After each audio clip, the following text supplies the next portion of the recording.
Souls RNG has probably had one of the biggest downfalls in Roblox history. Well, actually, I don't even know about that. We're not gonna have any fancy intro today because Souls RNG has had one of the biggest downfalls ever. Not even just for the content creators, but just for the community too. We haven't seen an update in ages, guys, and there's just been so many things that have contributed to this terrible downfall of this game. Today, we're gonna be looking at this video by Yettii. He's a YouTuber, guys. He's pretty big in the community. If you want to see the video yourself, just click it in the description. You can check it out for yourself. I'm gonna be reacting to it, letting you guys know my thoughts and opinions on what's been going on with Souls RNG because it's not good. So without further ado, just get right into it. There's a disclaimer at the intro. Video's not intended to spread any hate. Obviously, guys, there's no hate meant to be spread on this game at all. There just needs to be some things that have to be said because I don't think they've been said enough, and I think we all know exactly what's going on with the game, but let's just watch this video.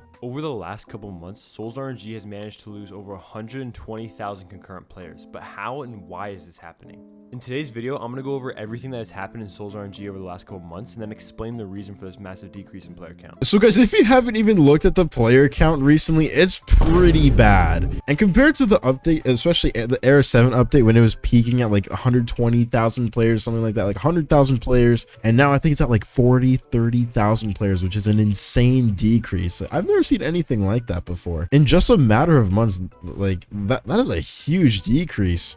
I'm also going to suggest some solutions to the issues that I bring up in this video. That way the video still contributes positively to the game and its community. I'm also going to be talking about some solutions that I think might work because I have some ideas that might be actually pretty good to the game if the game does continue to thrive, or if the game actually starts to thrive, because the game has not been thriving at all recently. But I do have some ideas in mind, so if you want to stick around and just take a listen. And with that, the very first issue that needs to be addressed is the update schedule. This is 100% needs to be the first thing. Okay, so my thoughts personally before I go into Yettie's is the update schedule is terrible.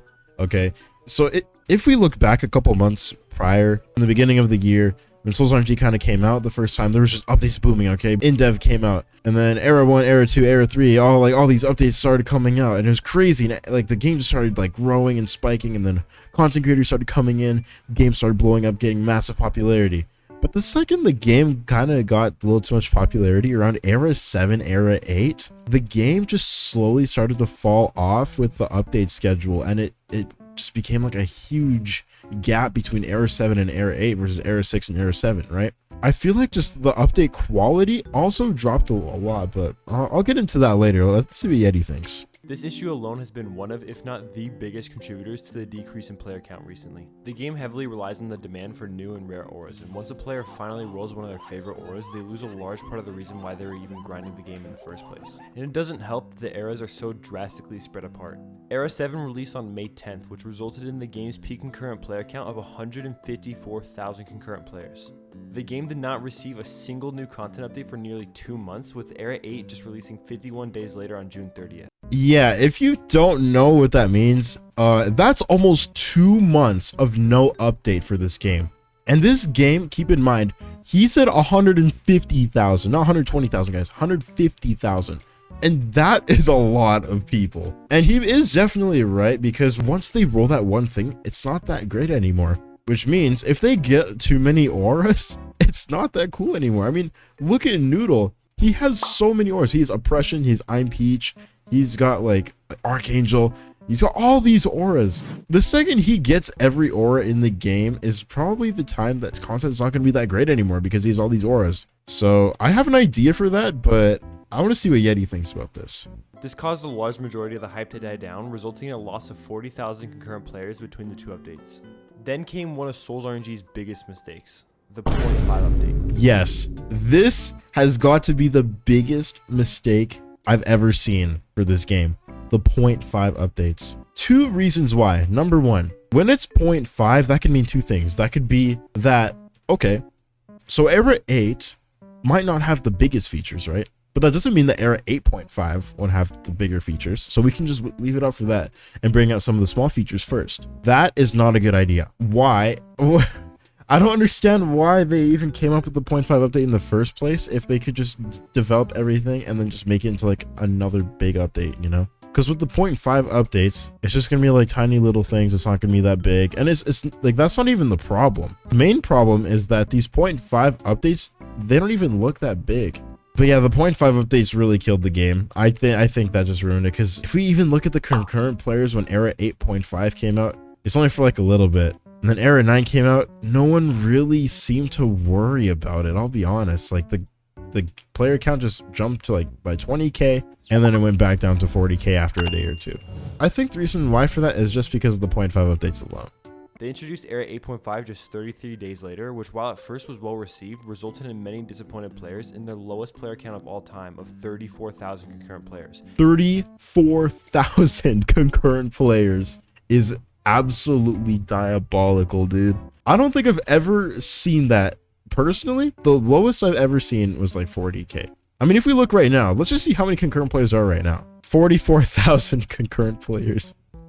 That is, oh my gosh. And this game had like 3 times the amount not that long ago, just a couple months ago. 3 times that amount, like 120k, 150k on average. I mean, 150k was the peak, but on average it had like 100k at least. So to say that 44k concurrent players is the average right now is pretty bad. I can't lie. An insane 120,000 player decrease since the release of Era 7. This is also part of why many of the older players were upset about Era 9. After waiting over a month for the next era, Era 9 was released with less than half of the content that we were initially promised. This is one of the reasons why I can't trust to even stay playing with this game, because the fact that the devs promise all of these crazy things, like, okay, we were gonna get like a new map, we were gonna get all these like auras reworked and all this kind of stuff. We were supposed to get that, I want to say 2 weeks ago, 3 weeks ago, and literally a week after Era 9. It's still Era 9. And like I think like someone mentioned, I don't want to mention like anything like too much, because I'm not really too well aware of this. Us content creators, we can't really say much because we don't really know ourselves. So I'm just gonna leave it at that. But yeah, we were promised quite a bit of stuff, and we haven't gotten anything at all. The update brought 12 new auras, 2 new gears, and a new biome. And on top of all that, they decided to nerf the biome randomizer for some reason. Yeah, why did they nerf the biome randomizer? I thought it was totally perfect. I mean, you see right now, okay, we get rainy. Do I have any quests right now? I don't even care, guys. I don't even play this game anymore. Obviously not hating or anything, but geez, like, come on, bro. I want to play this game again. Like, this game had so much potential, and I loved it so much, but like, there's nothing now. I can't grind. Now here's our problem with this.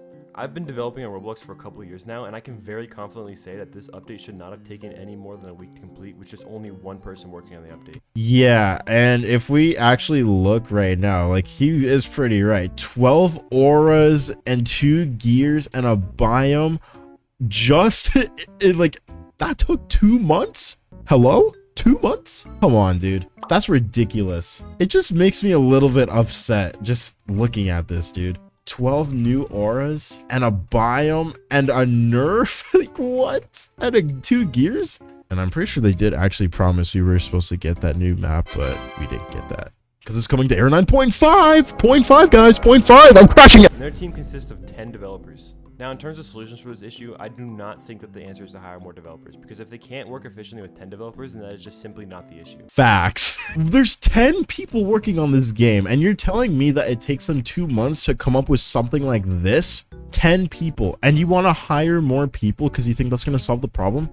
That's basically like me saying, okay, if I hire, let's say like 100 people who have no idea how to manage their time well, 100 people who procrastinate and just like don't like put everything off to the last minute, versus that one person who's like, hey, I'm gonna get this done as soon as I possibly can. Who is going to do better? Okay, if those 100 people didn't procrastinate, they would be 100 times more effective than that one person who's effective, you know? Obviously, guys, quick maths. I think the very first thing that they need to address is the teamwork in the team, because if there's any inactive developers holding the team back, then those people need to be removed from the team.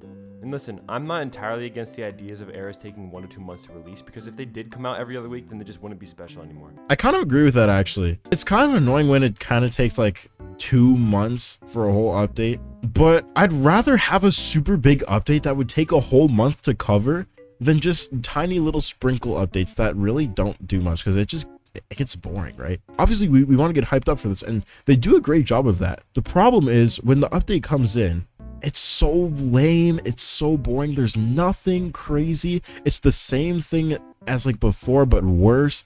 And the quality, God forbid, is just so subpar. Like, it's not even that good, I'll be honest. However, I do think that the eras should focus on bringing in a lot more auras. 10 to 25 new rare auras each era would be way more than enough to keep people engaged. In between the release of new eras, I think a really good way to keep players engaged is to add a new global aura every single week. And that way players won't get uninterested quickly and leave. And one final thing that I have to say about the update schedule, I really do not think that developers should be spending so much time on updates like PvP or boss raids. Because don't forget, the whole premise of the game is to collect rare auras. I honestly think that the community would be much happier with more auras rather than just additional PvP mechanics. Honestly, yeah. Because who asked to put in PvP mechanics? I don't remember anybody asking about that. But I mean, it's a cool feature because I mean, this game does get kind of boring just when you roll all the time. But in all honesty, I do love that idea with the new aura every single week. I think that's just like, that's really cool. Devs, please take notes. Please take notes. We need these ideas, please. But moving on, the next issue that I want to address is the lack of communication from the developers. Now, this issue sort of ties into the update schedule issue, but this is important in its own way. The problem is the community rarely gets any information from the developers about upcoming updates, and when we do, the communication is poorly worded or is in regards to an update that is coming way later in the future. Or another thing too, they just completely change everything up. I mean, sometimes they do promise some things that are actually gonna like come to the game, or like, for example, we're going to get like an event or something like that. They either put it off really late, or they just completely cancel it, or they just say they meant something else. Not a good look, really not. No hate, but come on, there has to be some communication involved. I think communication is really important, especially when it comes to a game like this. For example, the developers gave out multiple sneak peeks for Era 9.5 before Era 9 was even finished. This is part of the reason why so many people were upset about Era 9, because people expected 9.5 content to be included in Era 9. Now, the solution to this is extremely straightforward. The developers should just create some form of roadmap that gives details of upcoming updates along with an estimated release date. On top of this, the developers should also let the community know whenever there needs to be a delay on an update. That way the players aren't just left in the dark about development progress. If those two issues can be fixed, then I have no doubt that Souls RNG can easily regain the hundreds of thousands of players that it once had.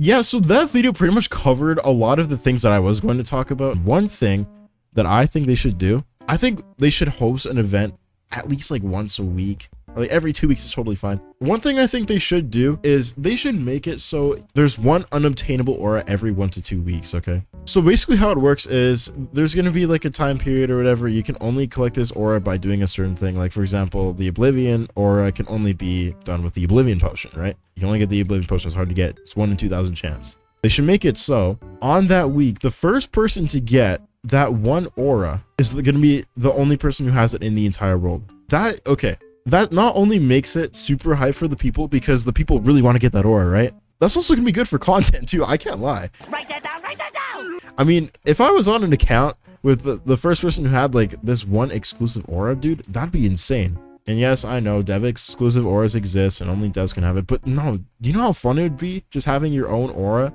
And even if there was like 100,000 concurrent players, like 100,000 people wanting one single aura, that's crazy. I would think that I'd want something like that personally. I don't know about you guys. Let me know. And another thing too, I think we should also have some like competition events. So like maybe official competition events. Whoever gets an aura gets a certain amount of coins. Obviously with some stuff regulated and involved, just so there's no cheating involved, so people get free coins and all that. But you know, those are just some ideas I have. But guys, from now on, I'm going to be moving on to new content. I've been taking your guys' feedback on my Discord. If you're not in my Discord, make sure you join in the description. And yeah, make sure you have your notifications on because I'm going to be posting soon. So yeah, subscribe.